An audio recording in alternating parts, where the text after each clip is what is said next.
Himpunan Tangkap Azam Baki, lawan rasuah ni macam kucing lawan Ultraman.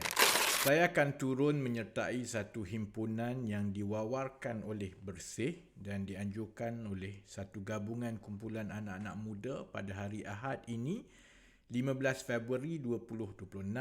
Tempatnya di sekitar Sogo. Waktu dijangka akan bermula jam 4 petang.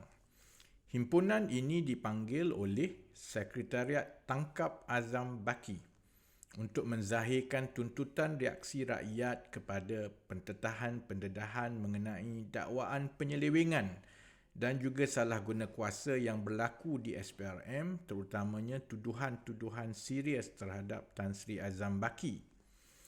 Bagi mereka yang berkelapangan, saya jemput untuk turun bersama-sama. Bagi yang tak pernah sertai himpunan seperti ini, jangan bimbang. Memang betul kita ni kecil sajalah. Kita hanyalah rakyat biasa.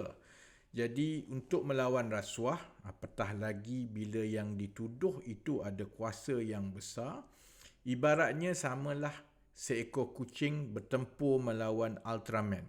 Tapi jangan bimbang.